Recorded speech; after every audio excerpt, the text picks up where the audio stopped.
afternoon, everyone, and welcome. We are going to be recording today's session, so Ms. Lizanne will make the recording link available to you after the session. I will also share the PowerPoint slides with Ms. Lizanne to share for any of you who would like a copy of the slides, so don't feel like you have to screenshot or anything. I'm happy to share everything that I have. So I'm here today. We've got about an hour, which is not a huge amount of time, but again, I will be available to you afterwards. I'll see you at the gate of Odyssey, or you feel free to email me after the event to talk about autism. And as Ms. Lizanne said, it is World Autism Month, so we are here to celebrate that. But a brief introduction as to who I am. My name is Dr. Michelle Kelly. I have a PhD in Applied Behaviour Analysis, or ABA, which I'll talk about later on. I'm from Ireland. I've lived here in Abu Dhabi for the last 8 years, where I'm working at Emirates College for Advanced Education. So I'm only just up the road from Odyssey. We're only 2 minutes up the road. That building, the Ministry of Education building with the big flagpole, that's where I am.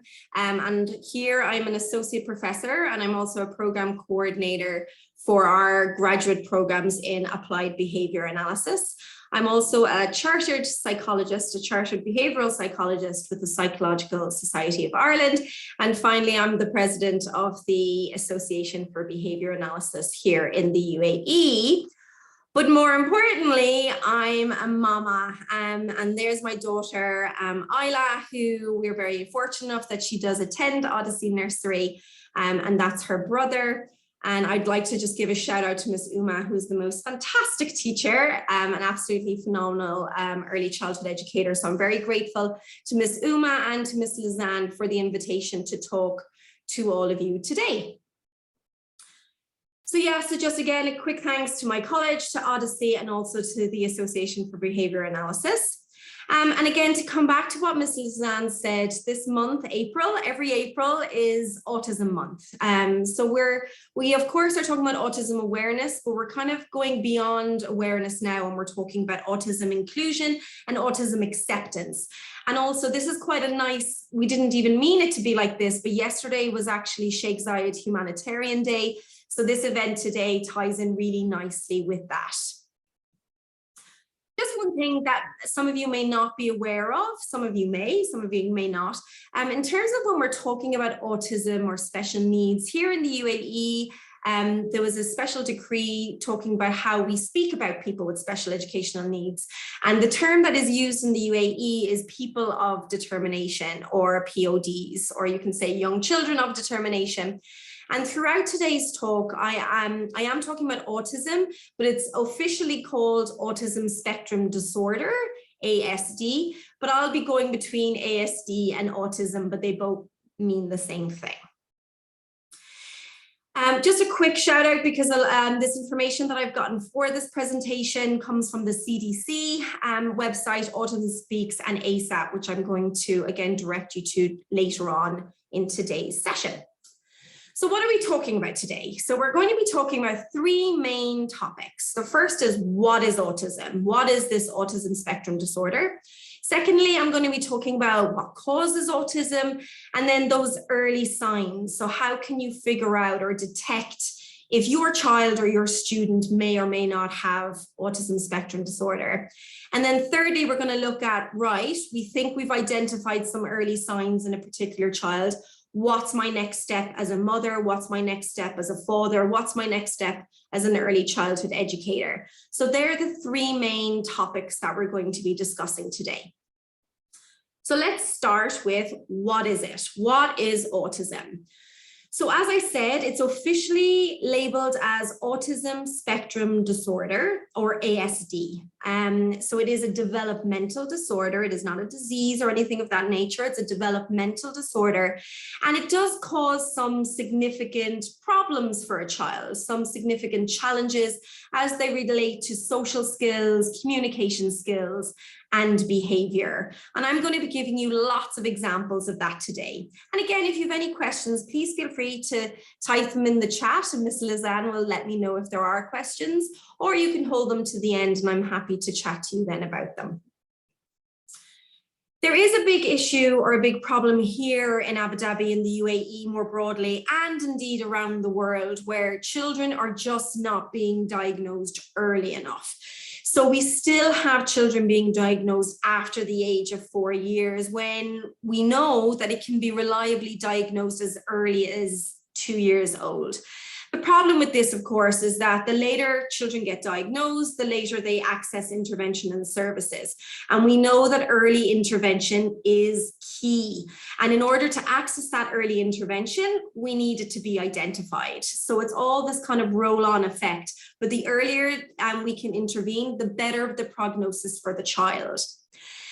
And something to take into account is that second word in autism spectrum disorder. Autism is a spectrum, and by a spectrum, there's a big range of functioning for individuals who do have ASD. It ranges in terms of their impairments, in terms of the severity and what they look like, or the pattern. So let me take you through what that spectrum can look like.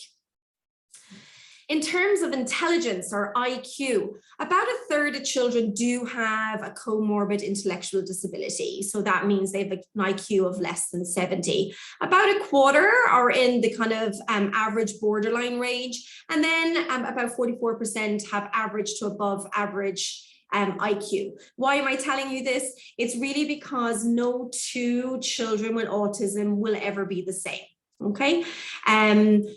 Similarly, with social interaction, you may have one child with autism who has no interest in playing with others, and another who's got a ton of friends. Similarly, with communication, you can have non-verbal, non-vocal children with autism, or you can have verbal, vocal children with autism. There is a massive range. So, if you know a couple of people with autism, that doesn't necessarily give you a full picture of what autism can actually look like. Similarly, with behaviors, you can have some children with autism who have very mild repetitive behaviors, such as hand flapping, body rocking, and others where it might be very, very intense. Similarly, with sensory inputs, some may be very sensitive, some may be not. So again, the spectrum, or this range of severity and types of impairments, similarly with motor skills. Now, some of you may have heard of the term that's the third on this list, which is Asperger's disorder. So back in the DSM, which is how psychologists and psychiatrists diagnose autism, there used to be what was known as the DSM-4, which is on your screen right now, where autism spectrum disorder was divided into those 5 different conditions, including Asperger's. However, in the new version of the DSM, which is now the DSM-5, all of those 5 were collapsed, and now we just have autism spectrum disorder. Okay, so there is an additional condition called social communication disorder, which some people may fit under, but Asperger's disorder no longer exists as per the DSM-5.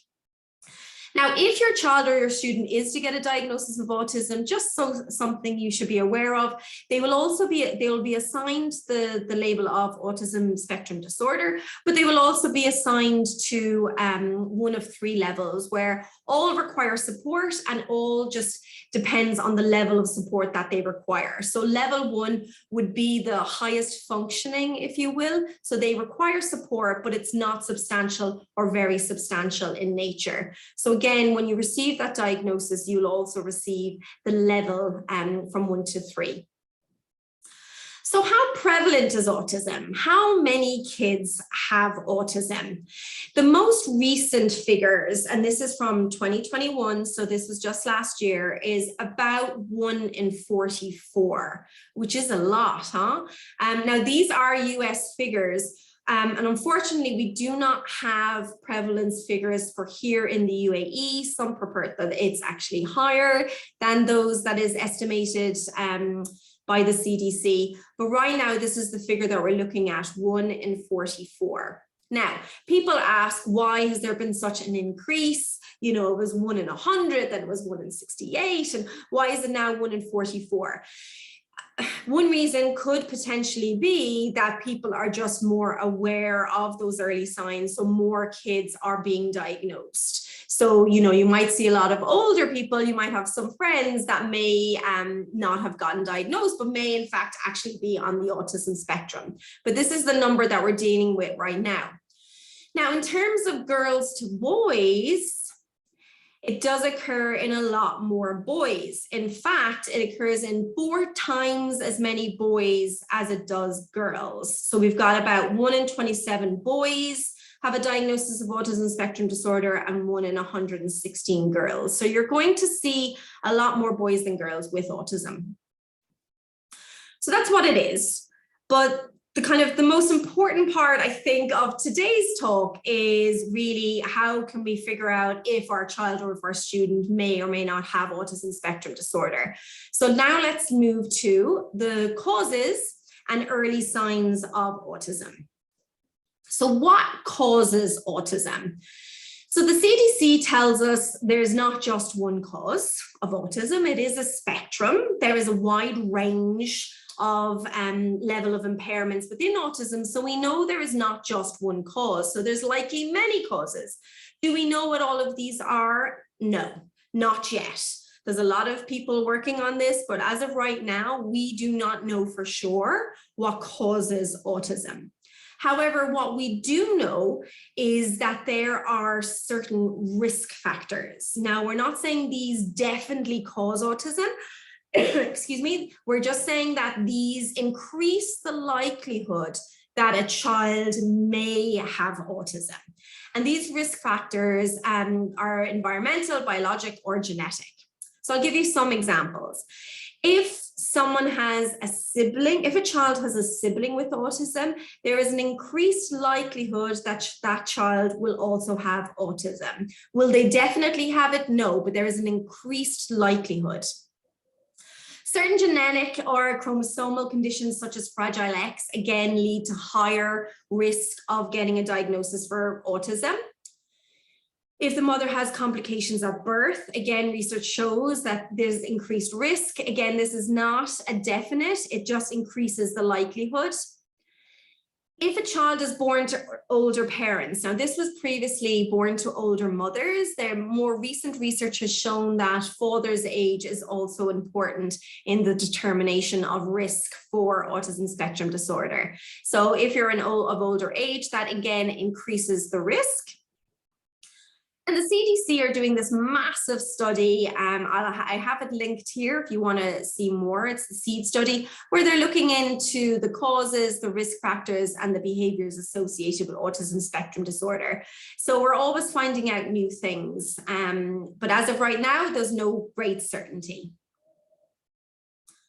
So how do you identify autism? How do you identify these early signs?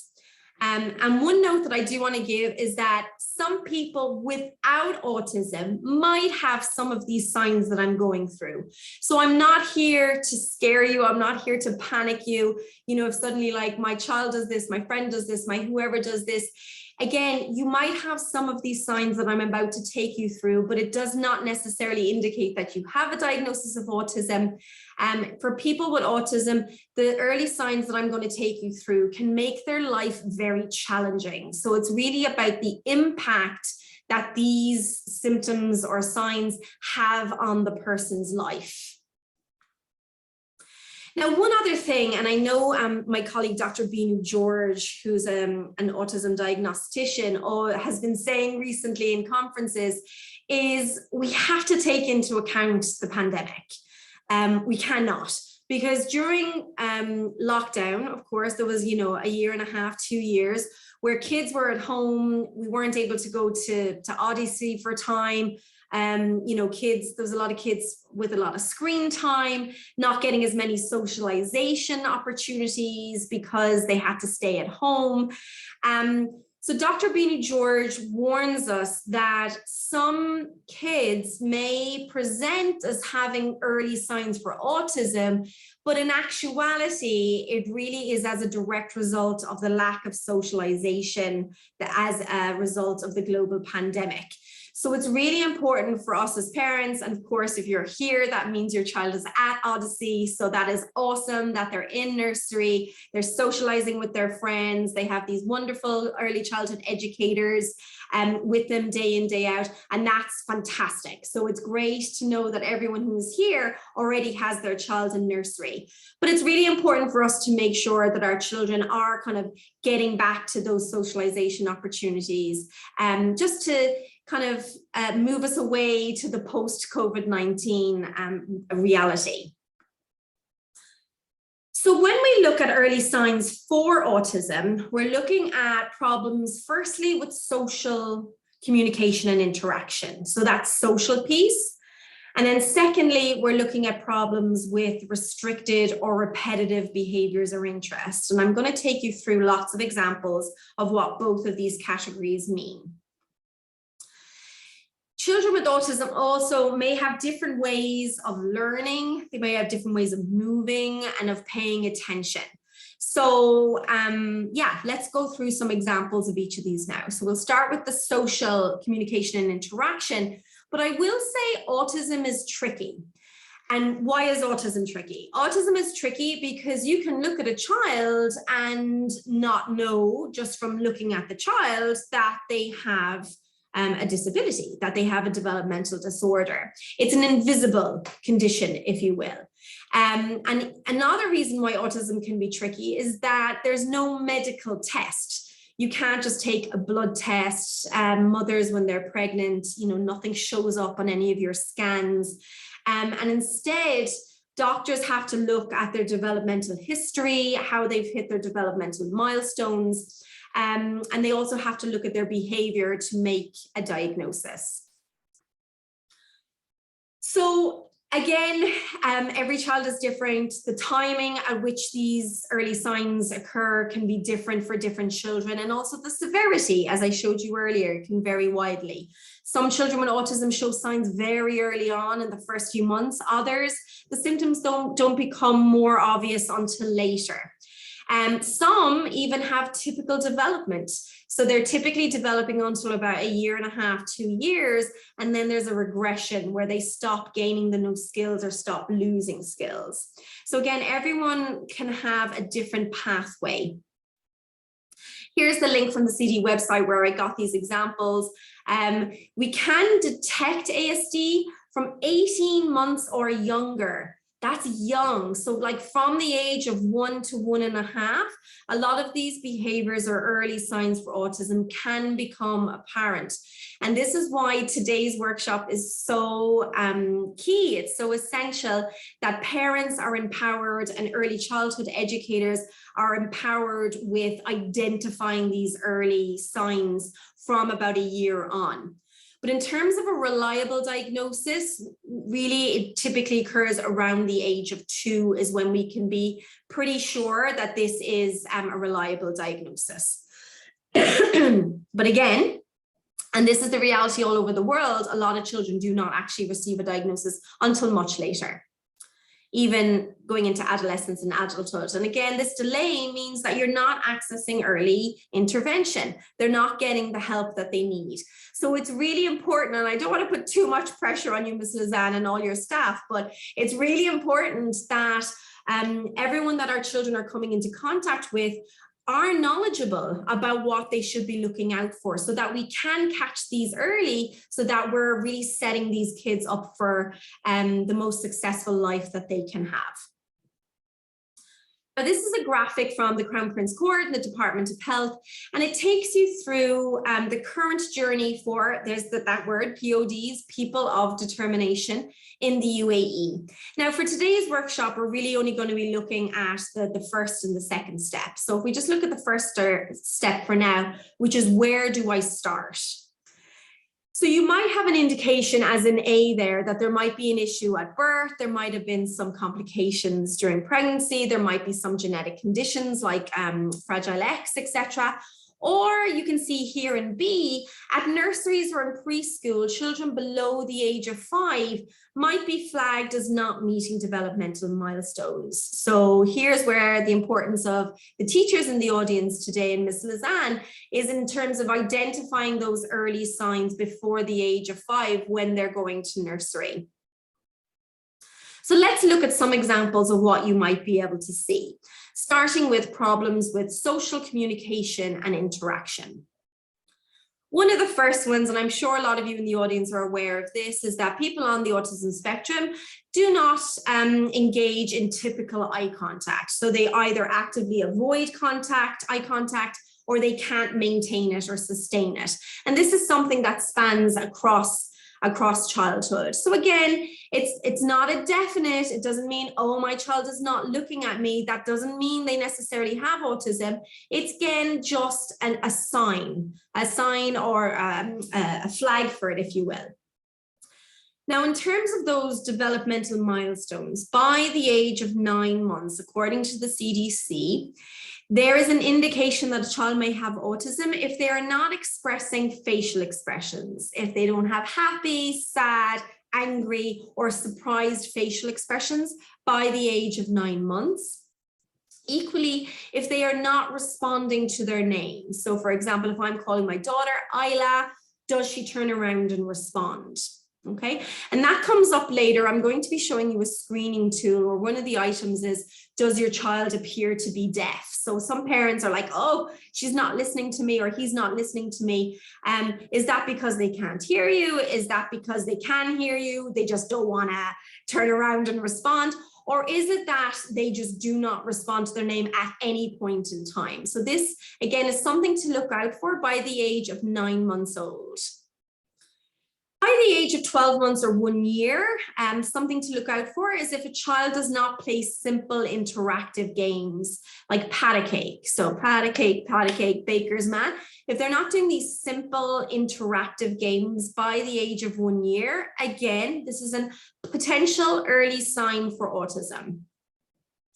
Also, if they're not babbling by the age of 1, again, an early sign for autism. And equally, if they have few or no gestures. So for example, by the age of age 1 or 12 months, if they're not waving bye-bye, so bye-bye, whatever the bye-bye looks like, or if they're not pointing or reaching. So these gestures, again, we should be seeing by the end of the first year. If we're not, it's something to keep an eye out on, because it may be an early indicator of the child having an autism spectrum disorder. So now let's move on to about 1 year and 3 months. So 15 months, if they have no shared interests. So for example, if your child or your student is not showing you something they like, so if they've got a little dolly or a car or something that they're engaged with, and they're not trying to share this with you or others in their immediate environment. So again, by the age of 15 months, they need to be, or they should be typically, for typical development, sharing their interests with others. By 1.5 years, we need to see a point. Now, this is a big one, and Dr. Binu always uses this as one of his most important indicators of being at risk for autism spectrum disorder. He calls it a proto-imperative point. So we want to be seeing a point with that index finger, so pointing to things that are of interest. This shows, it's an indicator of joint interest, but really, if you look at typically developing 1.5-year-olds, you'll see them pointing quite regularly across the day. If your child is not pointing by the age of 18 months, this could be an early indicator of autism spectrum disorder. And again, all of these early signs are coming from the CDC website, just as a reminder. So by 2 years, if a child does not notice when others are hurt or upset, so if their friends around them bang their knee or get upset, if they don't notice, if they don't go over, and it all kind of stems in and leads into that empathy part of developmental milestones. So again, by the age of 2, children should be at least noticing that others are upset. By 3 years, it's about noticing other children and joining them in play. So again, if your child or your student, if you've noticed that, you know, they're coming up to 3 years of age, they're after 3 years of age, and they're not really noticing other children and joining them in play, and show a real frequent preference for playing on their own away from others, then this is something definitely to be watchful of. By 4 years, we really want to be seeing some solid pretend play. So we need children, and again, if they're not pretending to be something else, it could be a teacher or a doctor, a superhero, Elsa from Frozen, whatever it may be. If they're not engaging in this pretend play, by the age of 4, again, this is potentially an early sign of autism. By 5 years, one early sign is that they do not sing or dance or act in front of you. And I was thinking of good old Mr. Kind and Odyssey yesterday, and I'm sure there was lots of singing and dancing going on, and I know my daughter came back and was singing and dancing. So this is something you want to be looking out for, but that by the age of 5 years, that your child is, trying to socially entertain you, if you will. And again, this is according to the CDC. So there's some examples of the social aspect. So again, if we're not seeing those social pieces, if you're seeing those social signs, no pointing, not playing with others, not noticing others, no babbling, no pretend play, no joint attention, then these can be early signs for autism, and it would be wise for you to move to a screening tool, which I'll be showing you at a later point. The second category, of course, were the restricted or repetitive behaviors or interests. So let me take you through these. Now, I will say that a child will not get a diagnosis, an official diagnosis of autism, unless they exhibit this second set of early signs also. So here in children with autism, some behaviors or some things that they're interested in can seem unusual. It might be a case of, let's say they're interested. I worked with one child, so I worked with kids with autism for about 5 years in Ireland before moving here. And I had one child who was really fixated on the presidents of the United States. And that's all he wanted to talk about. Every conversation, he would always try to steer the conversation back to the presidents of the United States. Now, some of your kids, I know my daughter, she absolutely loves Frozen, so she can talk about Frozen all day long. And again, as I said, some of these early signs, you'll see them in your child, but it doesn't necessarily mean that they have autism spectrum disorder. It's more about standing back, looking at the bigger picture and looking at the impact on their daily life. For a child with autism, the behaviors or the interests, they set them apart because, as I said, they're ongoing and they directly impact their quality of life. So some examples of these is, and this is a very common one, where kids with autism will line up their toys in a certain order, be it by color or size usually, and they get upset if someone tries to change that order. So if someone tries to move things around, they get very upset by this. Another big indicator is echolalia. Now, echolalia is like when they echo or parrot or repeat words or phrases over and over again. So for example, I want to go to the ice cream truck. And they say it over and over and over again. I'm going to go to the ice cream truck. I'm going to go to the ice cream truck, and again and again and again. And it doesn't serve any function for them. So it's not relevant to the current context. So that's echolalia. If a child is very rigid in terms of how they play, so they might play with the same toys in the same way every time. So, we have children that, of course, love play. They have a favorite toy. That's not what I'm talking about here. I'm talking about the rigidity that they, this is the one thing I'm going to play with, and there is one way I'm going to do it. For example, if they have a car and they might just bang the car up and down, or they might just roll the wheels again and again and again and again and again, and they don't do anything else even within that toy. So there's no flexibility or variability. And this leads into my next point. A child may be focused on parts of an object. So for example, the wheels is a common one, where all they do is they spin the wheels over and over and over again. Some other examples of those repetitive or restricted behaviors or interests is they get upset by minor changes. So this change, and this leads into the second one, which is the routine, this rigidity.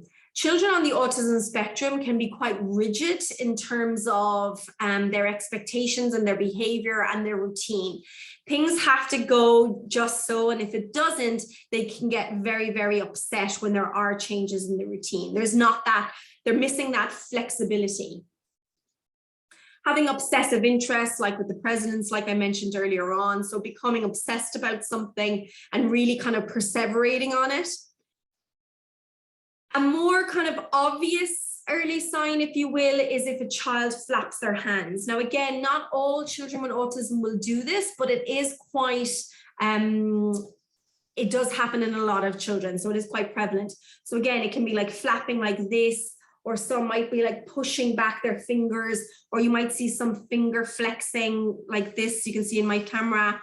They may also rock their body a little or spin in circles.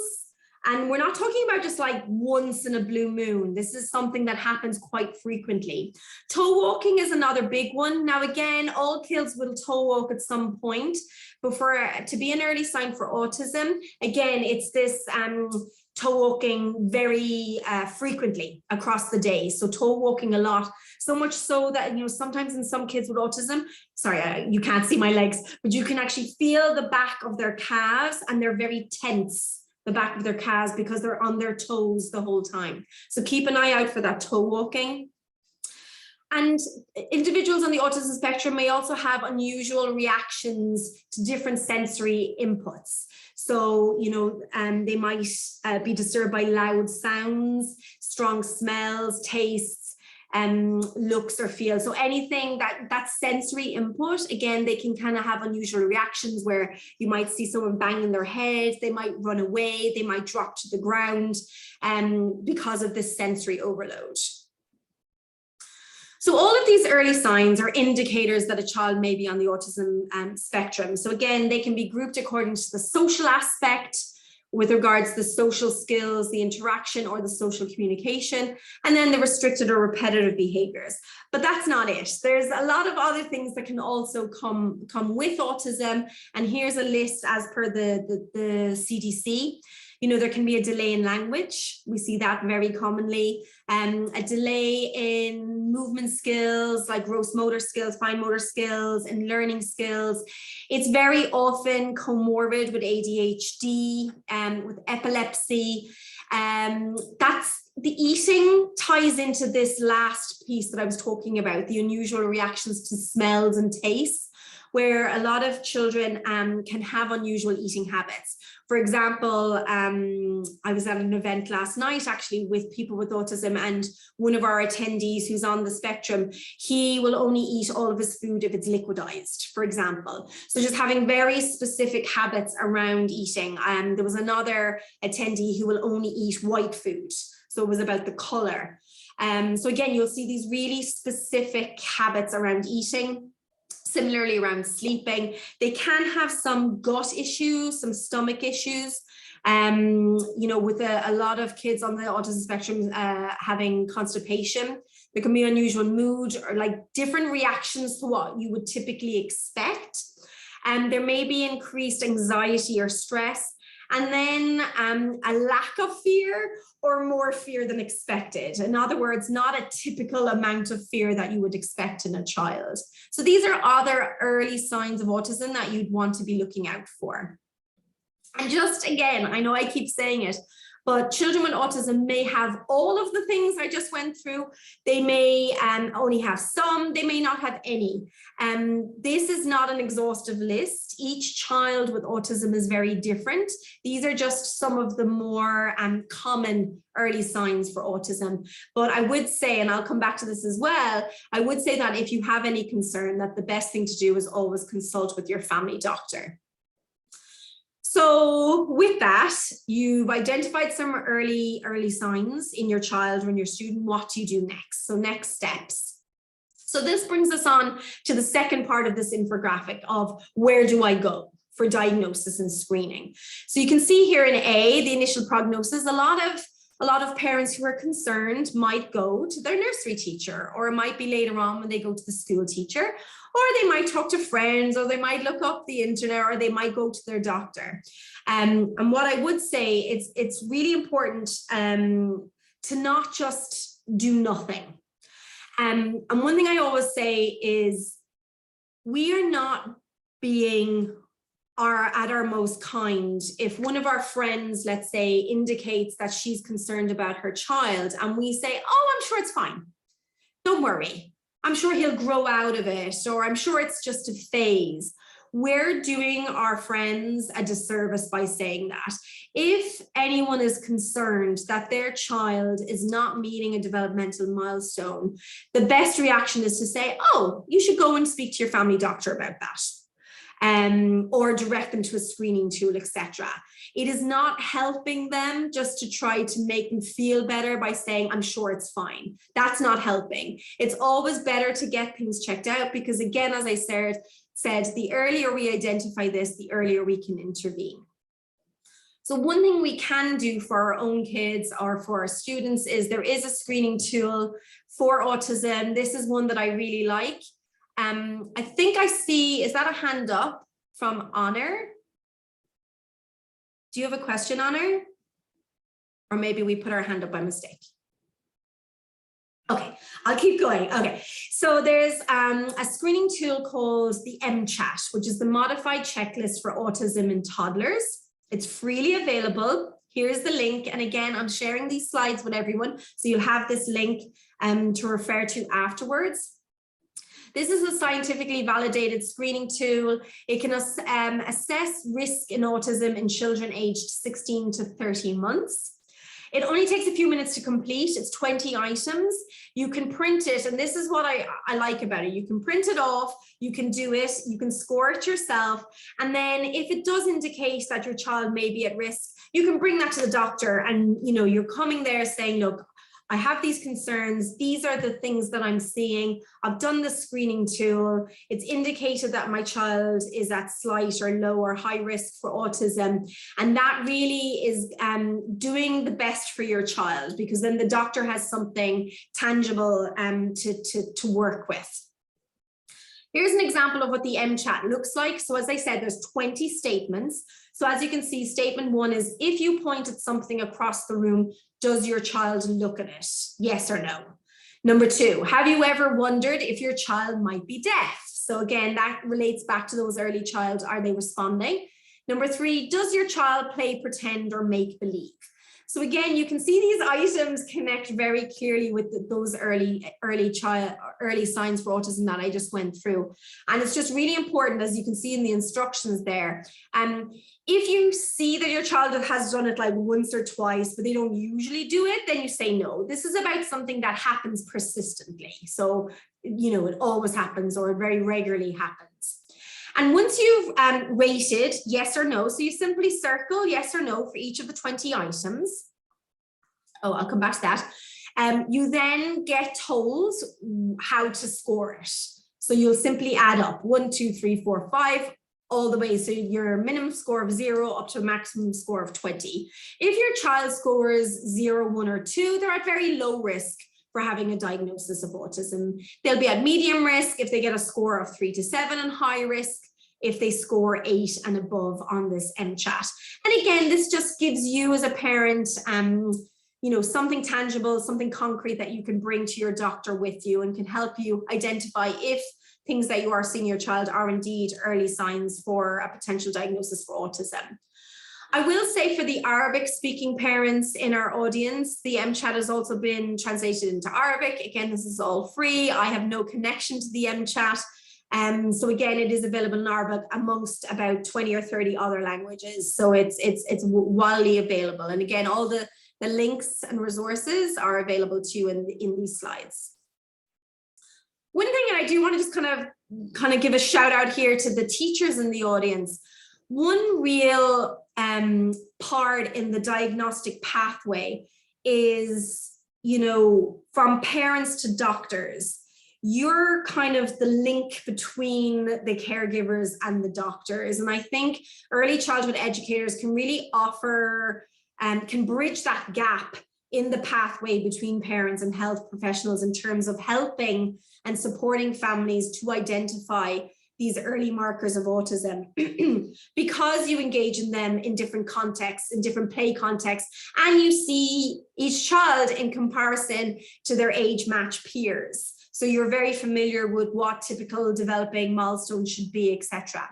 So we would posit that early childhood educators could really assist in this diagnostic pathway in terms of supporting parents in the identification of early signs. Especially, it's hard work being a parent. We all know that it's tough, especially when you're a first-time parent and you don't know what what is typical, what is not typical. So really having a network of people, including your nursery, your child's teacher, supporting you in knowing what is typical and what are the typical milestones is really, really helpful. So I think you have an important piece to play in this pathway. Another tool, and I'm not as familiar with this, I have to admit, but is my colleague is doing some research on it right now, is a screening tool for autism in toddlers and young children, which is called the STAT. And this is for screening autism in children between 2 and 3 years. You're supposed to have a minimum of a bachelor's in order to run this, and then you just do their free tutorial. But this is an alternative to the MChat as well. Who should you go to? If you go back to your scoring and you see that, okay, my child is at medium risk or high risk for being on the autism spectrum, now where do I go? I do have 2 recommendations, and the reason I recommend these people, not because my children are on the autism spectrum themselves, but because I work a lot with these doctors and they come very highly recommended from fellow professionals in Abu Dhabi. The first is Dr. Binu George. He works right beside us here, right near Odyssey in NMC Royal Hospital. He is one of 3 people in the country who have the level of qualifications that he does have to diagnose autism spectrum disorder, and he's absolutely fantastic. So I always, if anyone always indicates any sort of concern, he's the person I direct them to. So Dr. Binu George in NMC. And I did ask him, because we speak regularly, I asked him, what are your kind of top 3 things that you look at when a child comes into your office? And he said pointing, that proto-imperative point, responding to name, and that joint intention. So when we talk about joint attention, let's say, you know, an airplane is there, they won't just look at the airplane and halas. Instead, they'll look at the airplane, they'll look at you, mama or baba, just to be like, do you see this? And then they'll look back at the airplane. So it's kind of like a 3-stage part where they see something that's interest, they check to see, hey, are you joining me in this really cool thing? And then they go back to looking at the item. Children with autism do not tend to display this joint attention. If they see something fun, that's it. They'll look at the fun thing. They don't necessarily try to see if anyone else is engaging with them. Another thing is that regression. Are people losing skills? Are they going back in terms of the skills that they already have? That's always a big indicator that a child may be on the autism spectrum. The second recommendation I have, and this is again is particularly useful for the Arabic speaking parents in the audience, is Dr. Huda, who works in SKMC. So Dr. Huda, again, comes highly recommended as being, she's a neurodevelopmental specialist, and she also does autism diagnoses. So they're the 2 doctors that I typically refer everyone who's got concerns to. And they'll typically, when they're doing a diagnosis, they will be using tools such as the ADOS, which is a very comprehensive tool that again looks at that developmental history as well as the behavioral, their behaviors on a day-to-day basis. So I'm coming up to the end of my hour, but I didn't want to leave without giving you resources in terms of, if you are concerned, beyond going to Dr. Binu or Dr. Huda, beyond using the MChat, what is available in the community of Abu Dhabi to help if your child does have autism.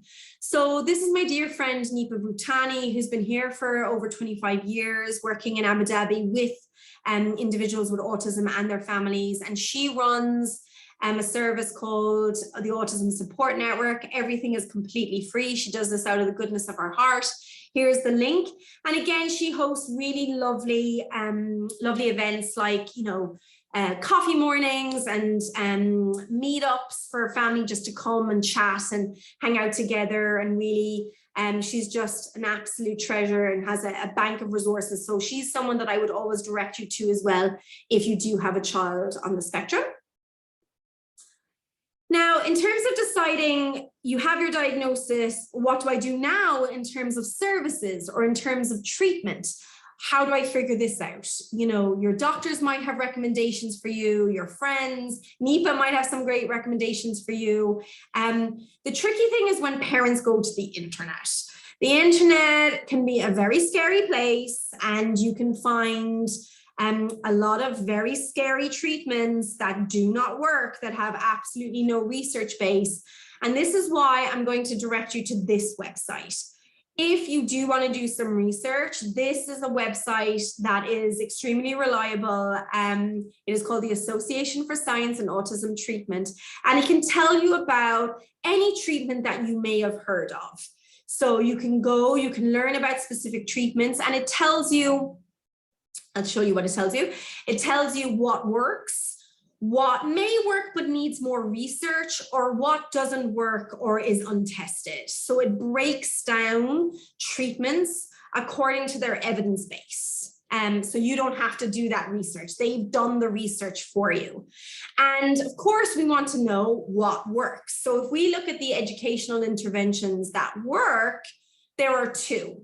And the first is interventions based on applied behavior analysis, or ABA, and early intensive behavioral treatment, or EIBI, which also stems from behavior analysis.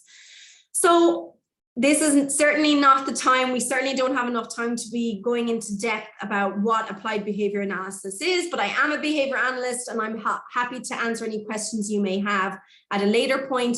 But just as a brief, very brief overview, it is the science of behavior.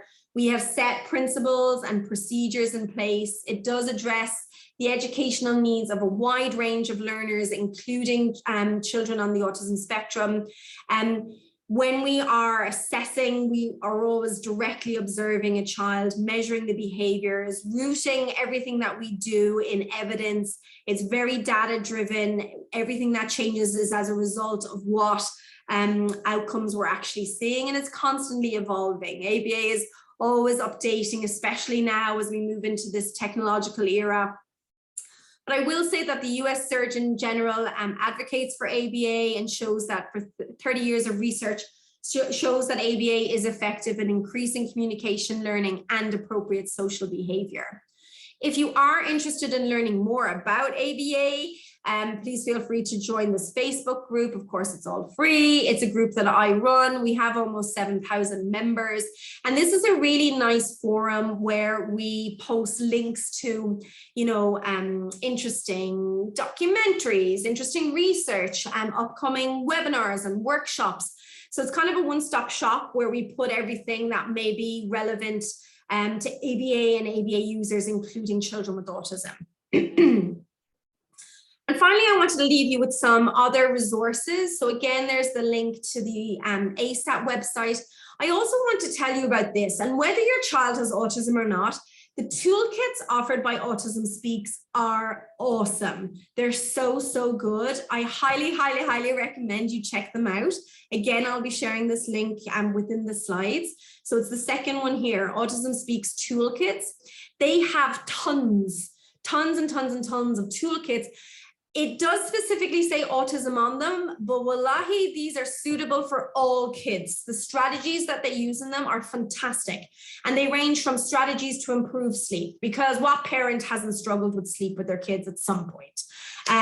Feeding, there's toilet training tips and tricks. There's kits for school-age kids with autism. There's then a friend's guide to autism, a grandparent's guide to autism, a sibling's guide to autism, a parent's guide. I mean, it just goes on and on and on. There's one for dentists. There's one for if your child has to give blood, have to go to the dentist, if they have pica. I mean, honestly, it goes on, and they're all free, and you just have to download it. I've just followed a flag. Another great resource is that we offer free workshops here at Emirates College for Advanced Education, ECAE. So if you click on that link, it'll tell you what workshops are coming up. All of our workshops are completely free. I organize all of them, so I can assure you that the quality is of high standard. And what's great is that since the pandemic, we of course have moved online. So since the pandemic, we've been recording all of our workshops. So these are all available to you. They're typically about 2 hours long. And as you can see on the right-hand side, you just go to that website, and on the right-hand side, all of those Those recordings are available. You can see that there's an Arabic workshop about toilet training, and there's one about feeding disorders, top tips for promoting communication, top tips for improving play skills. So some really nice, and there's also further down the list, there's an ASD signs and recommendations, and that was in Arabic as well. So we've got a nice mix of English and Arabic, and they're all free to watch. They're all just on YouTube, so you're all welcome to those. As we come into the last few minutes of my workshop, let me just tell you about a couple of events, if you don't mind, Lisanne, that we're hosting next week. Again, they're all online, they're all free, you're all welcome to attend. So next Tuesday, we're going to have a panel discussion where we're going to be talking about collaboration in autism services. So it's really focusing on how do professionals collaborate, and how do they do better at collaborating with each other to best serve children with autism. And we have just some fantastic panelists. We have Ms. Cowla Barley from the Special Olympics, who's our moderator. She's also a mother of a child with autism. We have a behavior analyst. We have a speech and language pathologist. We have an occupational therapist. We have Dr. Binu, who I've referred to. And we also have Dr. Jenny, who's a teacher in Aldar Academies. So they're all going to be coming together to discuss how we can do better, how we can serve our children with autism better. And not to leave out those of you who speak Arabic, the next night on Wednesday next week, we have the same panel in Arabic with different panelists, of course. And similarly, we've got Miss Amina Maliki, who's the moderator. And again, she's a mother of a child with autism. We have a behavior analyst, a speech and language pathologist, an occupational therapist. Dr. Huda is going to be our medical doctor on this panel, and for us, and someone for another teacher as well. So we've got a really nice range in both English and in Arabic, and you're all welcome to attend. And finally, here is the website for our ABA chapter. Again, everything is free, and all the resources on this website are all in Arabic. And you also can join the association if you wish to. And that is me with 4 minutes to spare. That is my email address. Please don't be shy. Feel free to email me. If you catch me at the gate of Odyssey, I'm also happy to chat. I will be sharing these slides with Ms. Lisanne to share with anyone who wants them. And also this session has been recorded, so that will be available to you also. And that's me done, Ms. Lisanne. Thank you so much. I just want to take the opportunity to thank you, Dr. Michelle. This was for me very insightful, and I learned a lot with this workshop. So thank you so much. And I think the educators on this workshop as well, it was very insightful. So thank you so much. And I think we'll definitely share this with the parents afterwards, maybe in my weekly update tomorrow. That'll be great. Thank you so much. I think there's somebody who asked something. Oh, just Uma saying, thank you, Michelle. It was very informative. So, thank you. Thank you. If there's anybody else who would like to ask something, then if not, we'll talk about this again later on. Thank you so much, and thank you for your time. No worries, it's an absolute pleasure. And you're welcome to everyone who's saying thank you in the chat. I appreciate it. And as I said, I'm here, my email address is on the screen, so feel free to contact me if you wish to with any questions.